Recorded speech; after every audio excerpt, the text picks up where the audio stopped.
I'm Troy Johnson from AALBC.com. We're here at Zambezi Books in Leimert Park, and we're going to be speaking with Alden Kimbrough. He's created a wonderful exhibit to Amiri Baraka and his work.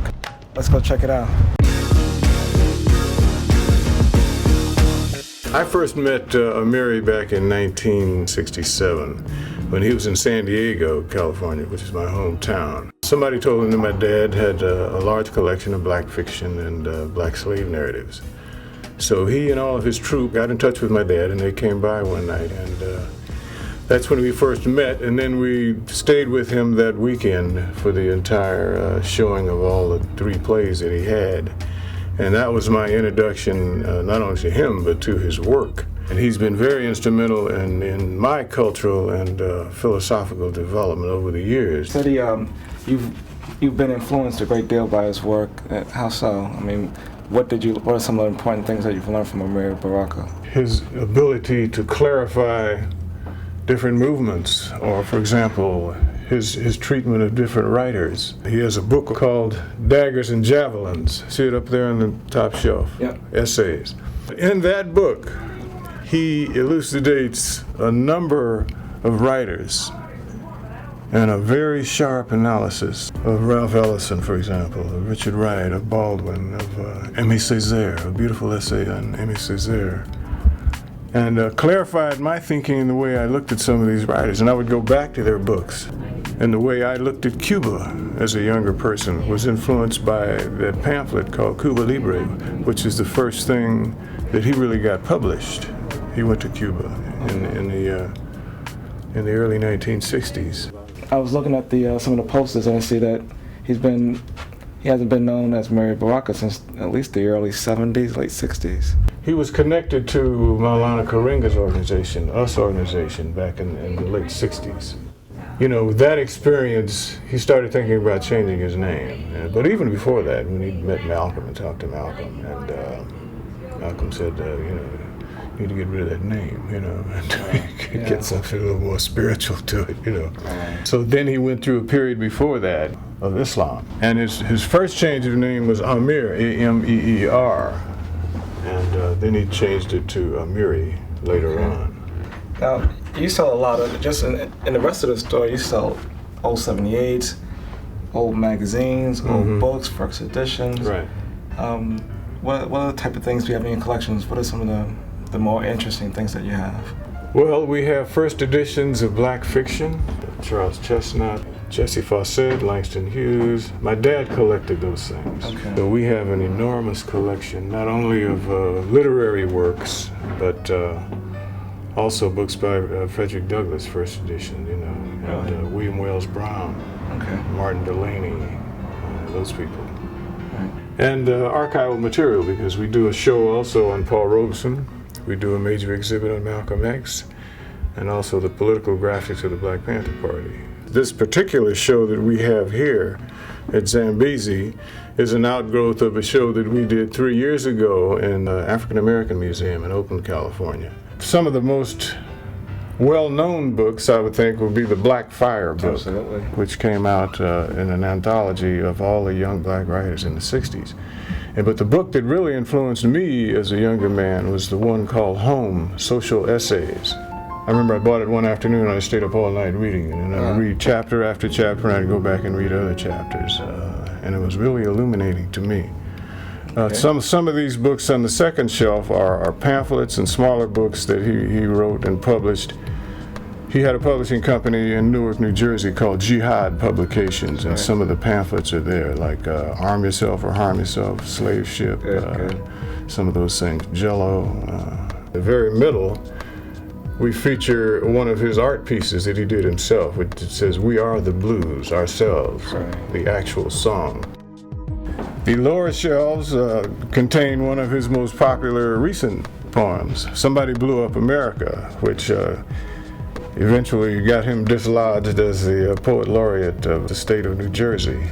And then on the bottom here are some of the plays that he did. Is, for example, played The Life of Bumpy Johnson. I wasn't familiar with that. Wow. Bumpy Johnson was a Gangsta. great numbers man in Harlem, but also a person who contributed to to social causes and the young folks in Harlem, which is why he's still revered. Oh, okay.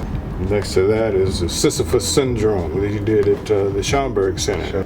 So that's basically what's in this bookcase, which contains all the smaller pieces. And now I guess we can go look at some of the posters.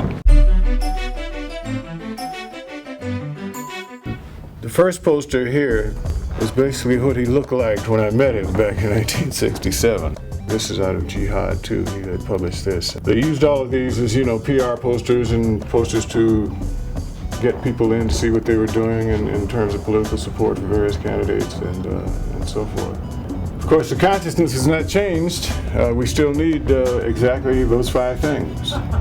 This came from a newspaper called Guerrilla. It featured poets and writers from all over the world, all over the Third World and also Black America. And this is a shot here from a workshop theater in Leeds. And this is this old organization called the Congress of African People.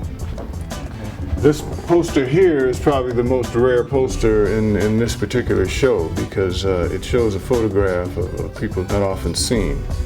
Amiri Baraka on the left, Owusu Sadoki, who was the head of the African Liberation Support Committee in the 1960s, and also Amilcar Cabral, who was a famous theoretician and leader of the PAIGC, the liberation movement in Portuguese Guinea. And the last one is by Charles Bible, one of Baraka's poems, famous poems called Black Art, and one of Charles Bible's portraits on there.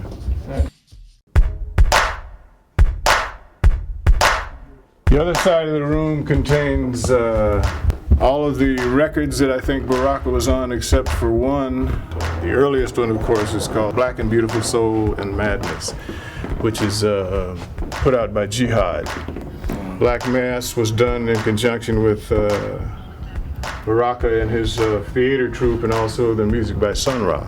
The one on the bottom here with the writing on it is a record that was put out by the Senate Subcommittee on Internal Security, along with the Committee on Un-American Activities and the Riot Committee for investigate the riots in America by Senator McClellan. Next to it is a 1970 FBI memorandum targeting Baraka as a black messiah, quote unquote, leading the Pan-African movement. These next two are photographs done by Ming Smith, who happened to be at that time David Murray's wife. She was also a photographer. She did the piece with Baraka's wife, Amina, and him at home, and this was him with Dr. Clark. Yep.